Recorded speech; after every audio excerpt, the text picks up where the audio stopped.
Hi, I also have the wonderful Allison Stella accompanying me underneath this because honestly, without her, my crap well sounds like crap.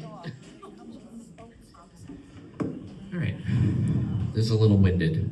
Strap in. It's a lot to unpack here. There was a decade where I lived as fog, a shape without a name, a heartbeat trying to remember how to control a thunder that scared away the foxes that wanted less, that couldn't cure its own noise. The world called it day-to-day functioning. I called it ghosting myself. I moved like a body pressing mute on every instinct that wasn't convenient for those who only loved me when I was quiet. I watered myself down so well I forgot I was once the ocean.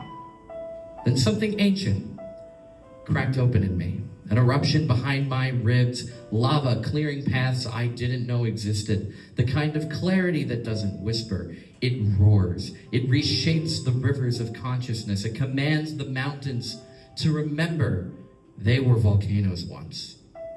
And suddenly, I wasn't fragile. I was honest. I wasn't lost. I was awakening. The raging fire quieted. Let the wreckage be seen, my mind. Once a shattered mirror aligned, and I saw everything it had tried to reflect for 10 long years. The wreckage, the resilience, the girl curled against the door of her own chest, begging to be let out into the sunlight she heard everyone else describing. And oh, did the grief come too. Not like rain, like a tsunami with perfect memory.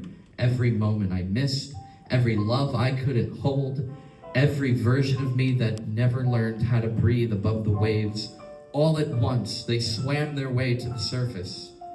I mourned the birthdays I blurred through, the dreams I left at the bottom of laundry baskets, drinks that poured too easily, the times I thought pick-me energy would save face with the fascists, votes like notes composed on a ballad of death, miles of scrolls instead of midday strolls, the girl who wore shame like a second skin because she thought she deserved it. It was comfortable, the mask under the mask. I mourned the spark of chaos that dared to call itself stability. I used to pray to disappear. Now I pray to be seen. I used to kneel before everyone except the goddess in the mirror, the one who kept the embers alive when I kept dousing her with doubt. She's made of fire, and also the hands that carry water to the parts of me still burning. She is both the wound and the salve, and I am learning to love her in her entirety. Sometimes we throw away what we fear to lose, some last act of control or self-defiance, like, no, you're not done with me, I'm done with you. I won't let you hurt me when you decide to leave. I chose for us, for you, for me. But what we often forget is that the battle is not of you versus me. It's us versus a loving set of 3 words have power to unite, to divide. To conquer nations like men with little hands off what I call divine. You've got your own mythology that you made clear won't involve me in the way that I was, the way that I am. The new I will be. Come to the table, honey. Sit down, grab a plate, fill your soul with the clarity of buttered up sanctity to flow in your veins. Muster up the energy. It's time to walk out the door with your costume on.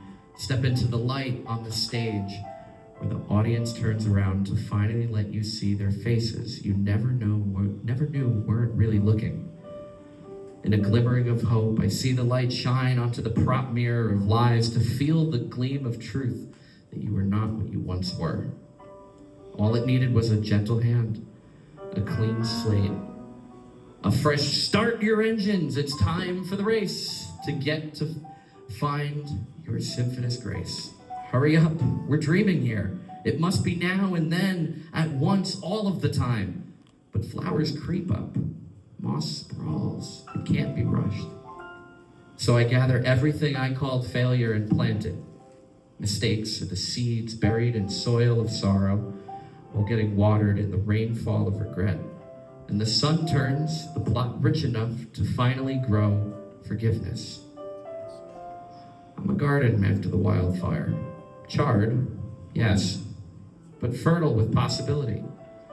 A girl who did not die in the seasons she was not tended.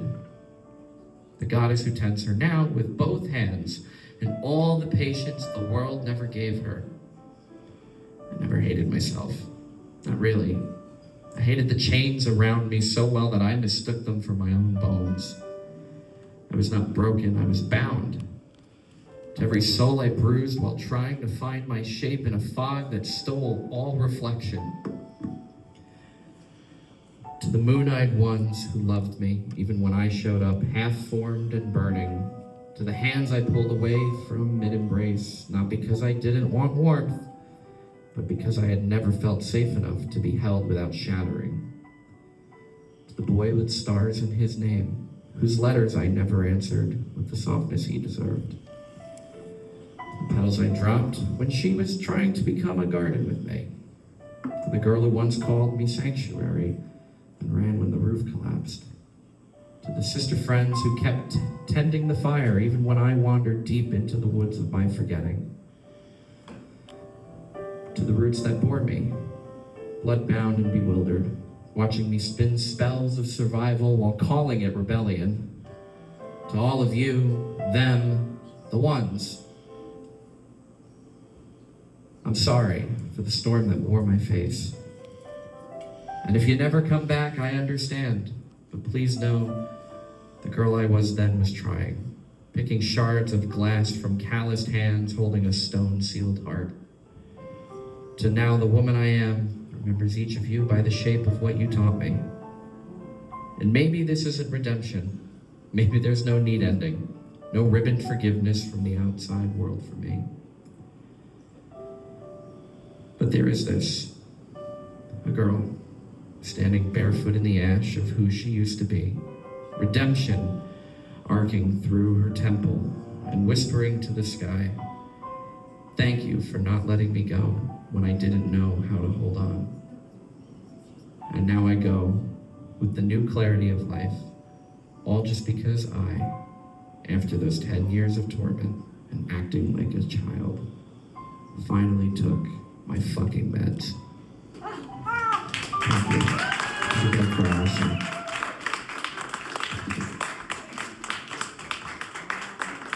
Keep it going for Miley. Bestie, bestie, bestie, bestie.